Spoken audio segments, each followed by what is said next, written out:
Dear parents, welcome to Akademie Rodičovství, your parenting academy in the Czech Republic. Today, I would like to talk to you about one of the essential topics of good parenting. We will speak about how to feel more confident in our parenting role, how this positively affects our children, and how to deal with social pressure. Please join me and let's think together about what we really need to know and what we cannot do without in order to be successful as parents. My name is Hannah. I have joined my colleagues Katka and Eva, who founded Akademie Rodičovství, to make our courses and counseling on parenting accessible to parents and partners of Czechs who feel more comfortable speaking in English. But let's get back to our topic. How is it possible that someone is an excellent manager but a bad parent at the same time? Or a good parent but a bad partner? How does it happen? Let me illustrate my point with a real story from our clients. She is an elegant lady married to a man who, in line with the Czech idiom to express true manhood, built a house, planted a tree and fathered a son. But on top of that, cooks and bakes, helps with the household chores and is involved with their children and their upbringing. She's feeling somewhat miserable most of the time, unhappy that he is constantly occupying the kitchen, but is not as good a cook as she is. It continues with the children. He does spend time with them, but instead of taking them outside, they sit at home and play games on the tablet. He does not read to them, and he lets them do what they want. She has bottled up her feelings over many years. How could she dare to complain when he is so kind and helpful? He does everything, supports the family, helps at home, engages with the kids, and she seems to be unhappy somehow all of the time. He just cannot get it right. Try to figure out, how is life for them? Do they quarrel? If yes, what are the arguments usually about? What do they expect from each other? And what are their children learning from them? Unclear expectations and a different understanding of roles are the most common causes of conflicts in relationships. And it's our children who suffer the most. Roles, that's the key word. Each one of us has many roles, both independently, for example, student at school, customer at a shop, employee at work, and simultaneously in relationships. For example, as a person living in a family, you have both the role of parent and of partner. That means you are mother and wife, or father and husband at the same time. But today, an inestimable number of people remain in the role of parent, but pay no attention to the gender-based division of maternal and paternal responsibilities. Just like the father in our story at the beginning, he enjoys supporting the family and taking an active part in bringing up their children. He is satisfied and happy in the role of parent. The mother, on the other hand, probably feels differently. What do you think? Stay with me and you'll find out more. With each role, we connect a set of expectations that we commonly do not speak about. We assume that our partner shares our expectations. However, they often don't, not only when they have a different cultural background. Disharmony in expectations about roles leads to unhappiness.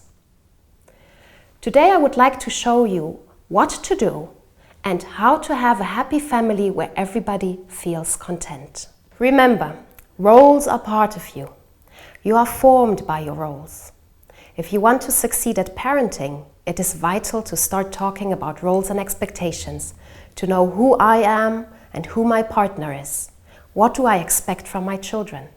Sit down, have a glass of wine, and clarify with your partner how your roles should be fulfilled.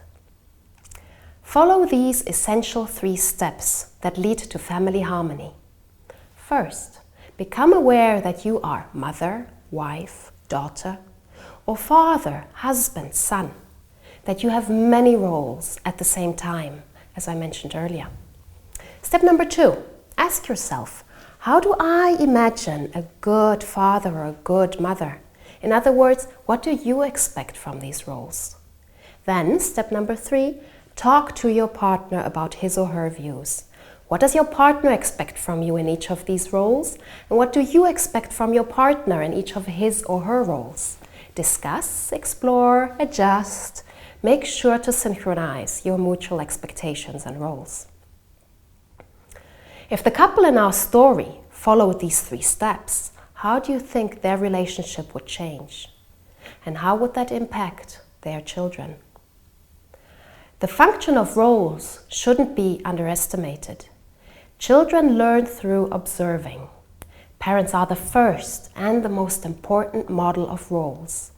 Children pick up and follow our model, and it becomes the foundation for their relationships later in life, be they happy or unhappy. Therefore, at Akademie Rodičovství, we deal with roles frequently and focus on 4 areas in which they play a crucial part in our families. We've created a unique test on roles, which you can find on our website. I strongly recommend you take it. Ideally, invite your partner to take it along with you. As you answer the questions, observe what you think and what your partner thinks. This way, you will immediately find out to what extent roles in your family are in sync. But stay with me for the moment. In a minute, you will understand why we as parents cannot do without negotiated and synchronized roles and expectations. Let's now take a look at the 4 areas of roles. The first area where conflicts occur very often is child rearing. Do you have agreed on who helps with homework assignments and watches over school responsibilities? Who stays at home when kids fall ill? Who has the last word when they want something? Or does it change depending on the situation? The second very interesting area is ensuring family day-to-day functioning. How and on what grounds do you share some of the following responsibilities? Supporting the family financially, household chores and cleaning, shopping and cooking, ironing and laundry, taking care of the car and the garden. Who organizes gifts and kids' birthday parties? And is everybody happy with his or her role? Roles are also important when it comes to expectations concerning intimacy and sexual life. Who makes sure passion and desire stays in your relationship? Who's romantic and asks out for a date? Who organizes get-togethers for just the 2 of you? And who thinks up surprises? Is it always one, or is it balanced? Last but not least, leisure time. Who has leisure time to him or herself and can pursue hobbies? Who decides where to go for holiday and when to visit grandparents? Can you openly share your views? For example, that you do not want to visit your mother-in-law and your partner's, "Oh, I understand, sure, that's okay." We have now dealt with 4 areas where roles play an important part in families. I encourage you to discuss them with your partner and clarify whether your husband really expects his wife to cook warm dinner every single evening, or if your wife really expects her husband to help with cooking and cleaning. Once you have mastered this first level, let's go on to the next. As we have said, different expectations can be tied to a single role. Now, I would like to help you understand what is behind the pressure on being a good mother or father in today's society, especially the Czech, and why we sometimes lack confidence in our parenting roles and unconsciously pass this on to our children. Apart from our own conception of a role, how I perceive and experience it, another aspect comes into play, and that is what the people around me and society as such expect from a given role. All those questions we like to hear so much. He hasn't started speaking yet. She still doesn't sleep in her own bed, does she? As a father, you really should spend more time with your children when they are little. When will you go back to work? Where's the biggest conflict? When external expectations, what people around me think and expect, are not in line with my personal views, what I expect from myself in my role. When we face pressure and worry, what will the other people think? Will they criticize or judge me as a parent or partner? Do you remember our couple in the story earlier on? The underlying conflict in the family occurred when he saw himself in the role of a parent, but she saw herself in the roles of a mother and a wife. Her own perception of what a man should be like was different from how he behaved. She did not want him to cook, bake, help with the household and with bringing up the children. To her it felt as if he was taking away her role in the family, the opportunity to make herself useful, being needed and have a purpose. Because she was not interested in pursuing a career and self-fulfillment by working outside of home. Her husband enjoyed doing it. He enjoyed helping her and taking care of the children. It was in line with his idea of a good husband and father and gave him a purpose in life. And now think about it. What influence did her mother's opinions have? That she doesn't take care of him, doesn't cook for him, and burdens him with worries about the children? And what was the impact of today's trend in society? That child-rearing responsibilities should be shared equally among parents, supported by the legal argument for shared custody of children after divorce. It really isn't easy for me as a mother. When my mother criticizes me, my best friend envies me, I am unhappy, although objectively everything is fine and working well, and my husband doesn't understand me. And it isn't easy for me as the father either. When I enjoy doing something, my colleagues think my wife is taking advantage of me. My neighbor is in the same situation, but his wife is happy and mine is not. Unless the two of them communicate their roles and expectations clearly, their children's healthy personality development will be threatened by their hidden conflict, and it will affect their relationships in the future.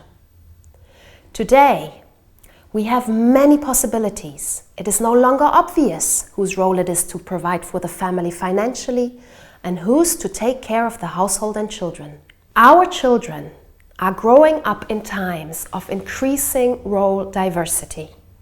We do not know what the future will bring. However, we can be sure of one thing. It is our responsibility as parents to teach our children how to orientate themselves in roles, how to communicate expectations, and how to synchronize their roles with others. If you would like to learn more, join us for one of our courses or schedule an individual counseling appointment, and we can take care of your individual and family-specific issues as soon as possible. We are here for you. Goodbye, and see you soon, online or in one of our courses.